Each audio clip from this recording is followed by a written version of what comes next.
Hi, this is Kate from the Seth House, and this is the first in the PDF of Seth exercises. And this one's topic is changing the past in your mind.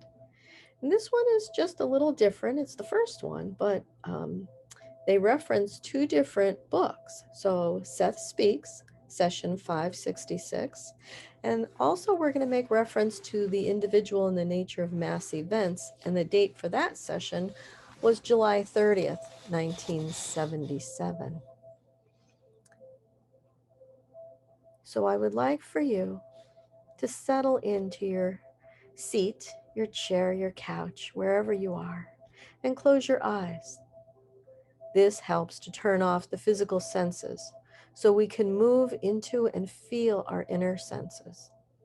Now let's use the 3 to 1 count to go deep into alpha.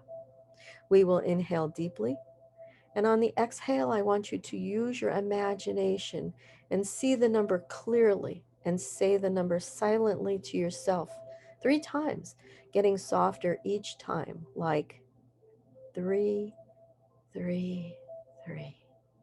Okay, so let's go ahead and do that together. Inhale and exhale. And again.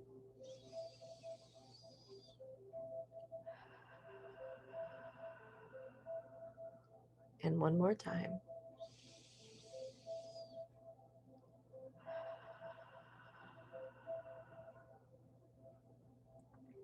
Now, our inner senses are awake, alive.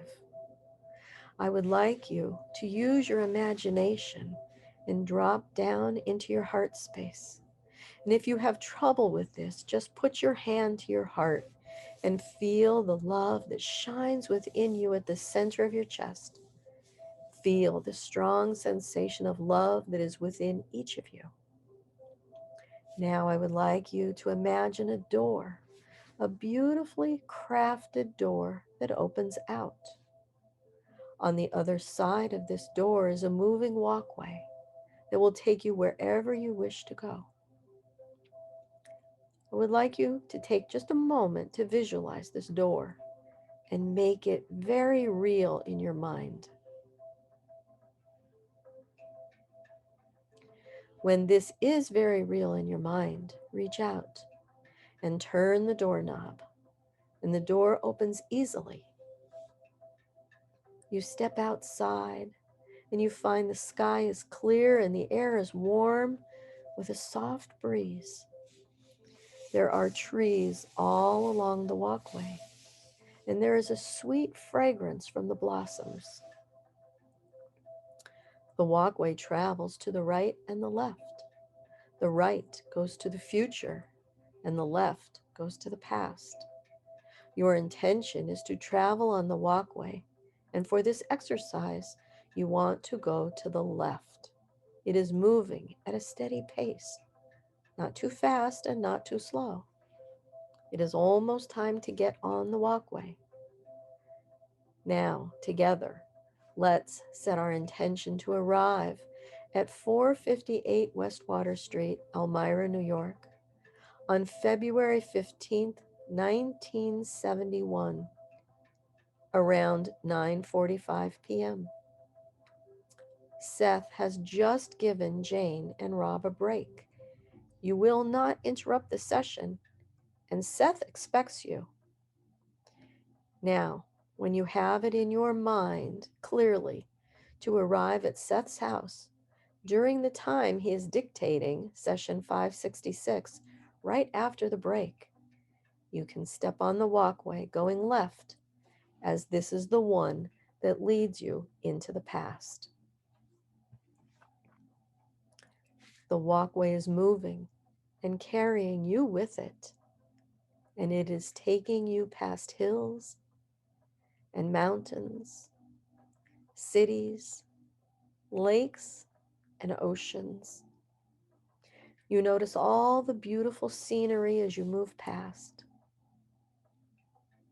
Now listen. Hear the sounds of the cities, of the ocean. the sounds of the forests, the sounds of the rivers.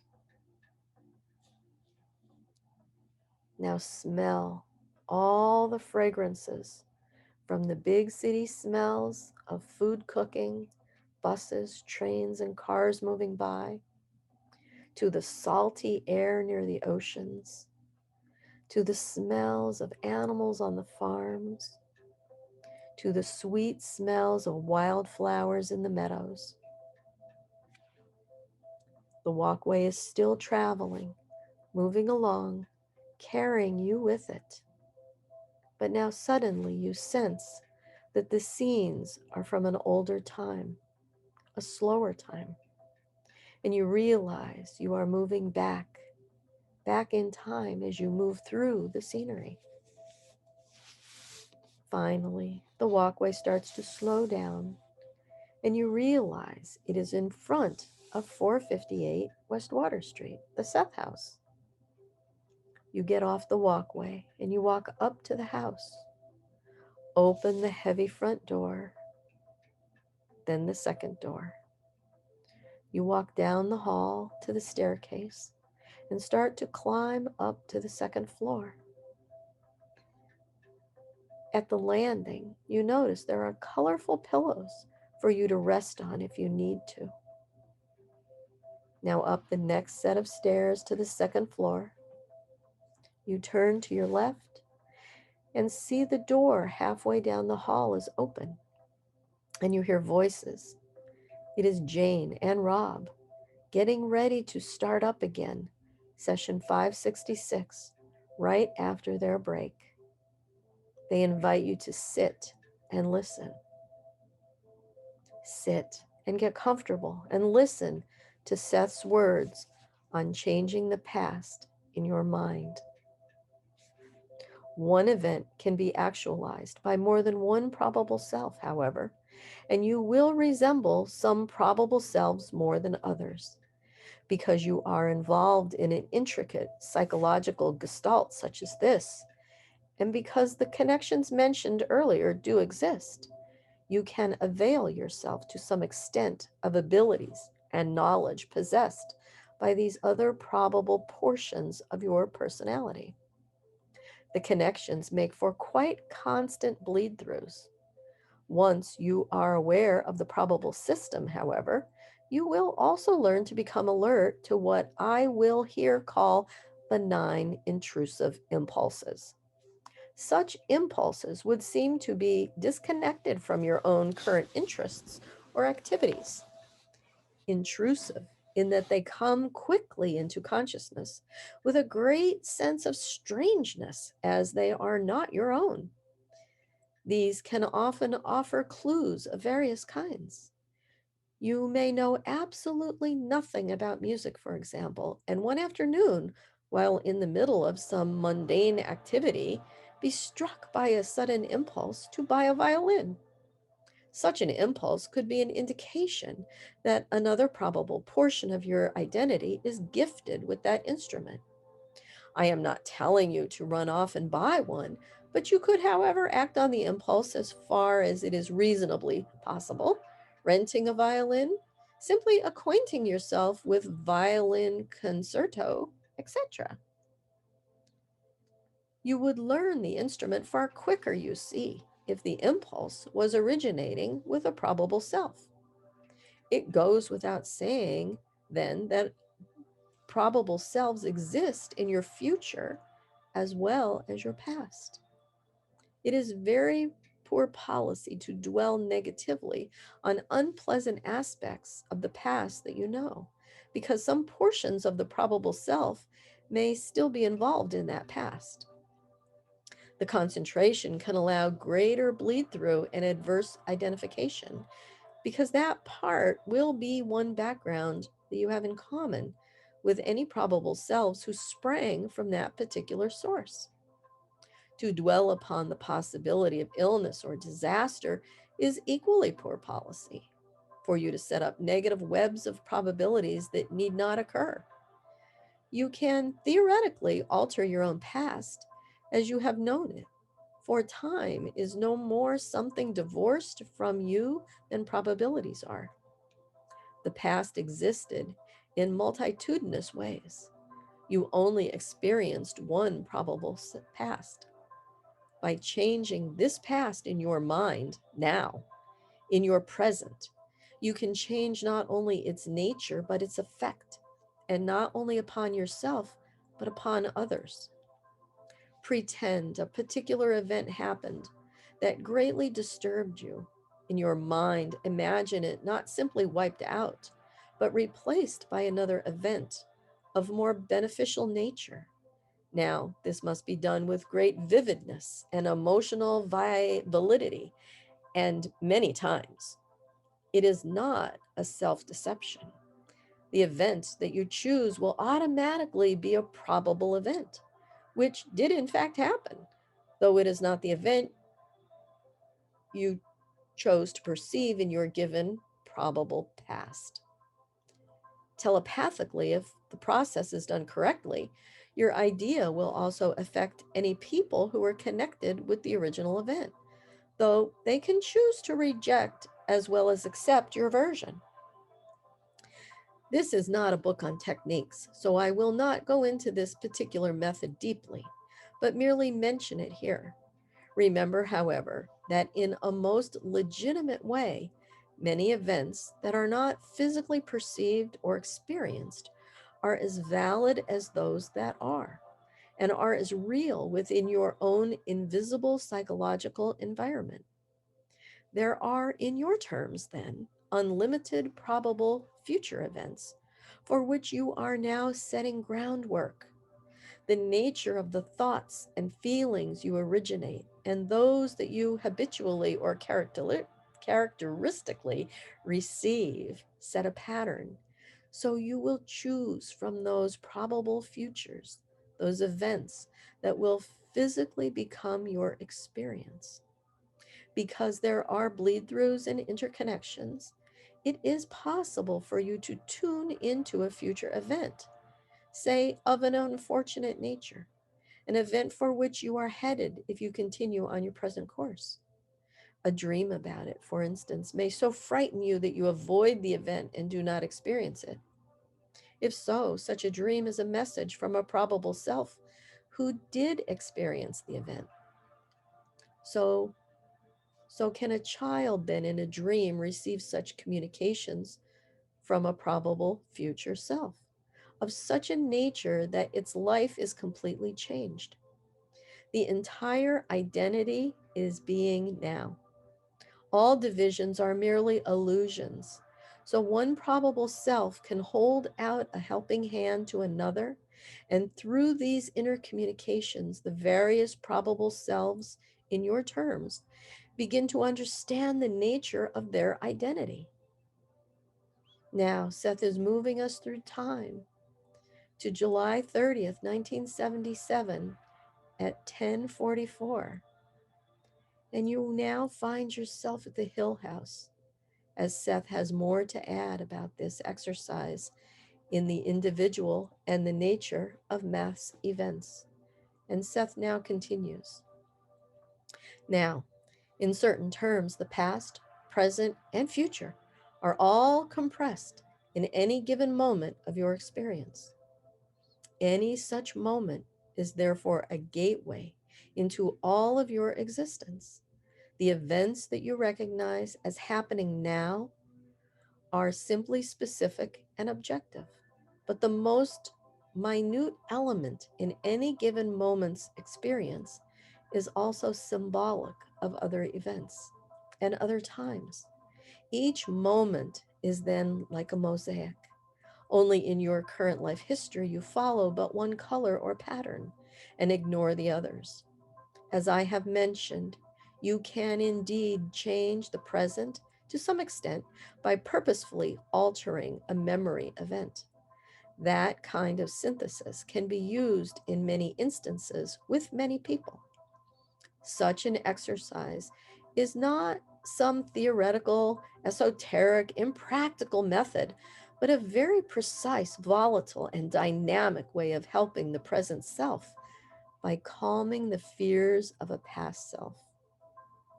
That past self is not hypothetical either, but still exists, capable of being reached and of changing its reactions. You do not need a time machine to alter the past or the future. Such a technique is highly valuable. Not only are memories not dead, they are themselves ever changing. Many alter themselves almost completely without your notice. In his apprentice novels, Rupert did 2 or 3 versions of an episode with a priest he had known in his youth. Each version, at the time he wrote it, represented his honest memory of the event. The bare facts were more or less the same. Entire meaning and interpretation of each version differed so drastically that those differences far outweighed the similarities. Because the episode was used on 2 or 3 different occasions, Rupert could see how this memory changed. In most cases, however, people are not aware that memory changes in such a fashion, or that the events they think they recall are so different. The point is that past events grow. They are not finished. With that in mind, you can see that future lives are very difficult to explain from within your framework. A completed life, in your terms, is no more completed or done than any event. There is simply a cutoff point in your focus from your framework, but it is as artificial as basically perspective is applied to painting. It is not that the inner self is not aware of all this, but that it has already chosen a framework or a given frame of existence that emphasizes certain kinds of experience over others. Now, with your eyes still closed, Seth helps us to travel back in time to the Seth house to complete this exercise. Now, after hearing what Seth said, think about a memory that you have from your past that you would like a different outcome. Imagine this memory in as much detail and as vividly as you can. Use all of your senses. What can you see? What are the colors?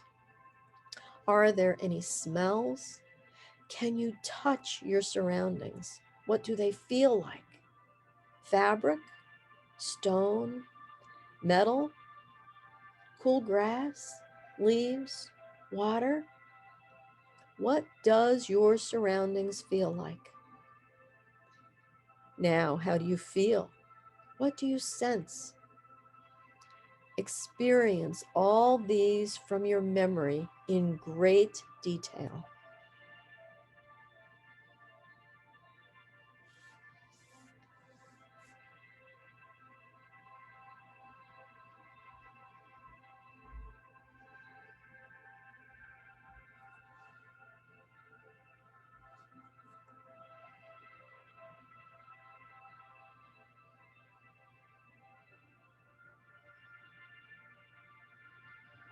Now, I would like you to walk through the scene again, using all your senses with just as much detail, but this time change the ending to a more suitable ending that you would like.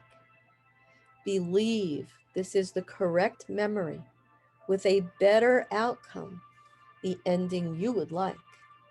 Now we will take a few minutes to experience changing the past in your mind.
Now that you have experienced Seth's exercise, it is time to come back to the present time.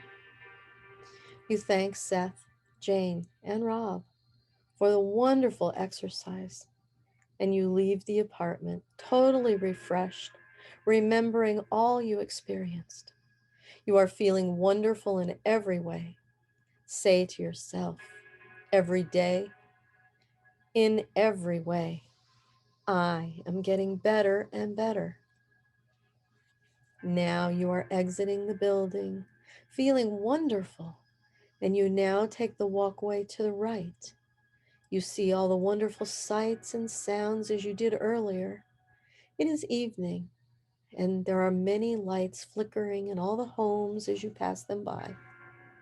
Time is now moving forward, carrying you to the present moment of time. You arrive at your door, open it, and find yourself back in your heart space, full of love and new knowledge that you received from Seth. Now, on the count of 3, you will be fully awake and alert. 1, you are beginning to emerge, feeling totally relaxed. 2, your mind is clear and alert. Take a deep breath in and out. Wiggle your fingers and toes and stretch. Your eyes are starting to open. And 3, eyes wide open, fully awake and feeling fine. And I want to thank you for allowing me to bring this journey to you. And again, this is Kate from the Seth House. And we'll see you on the next one. Bye bye.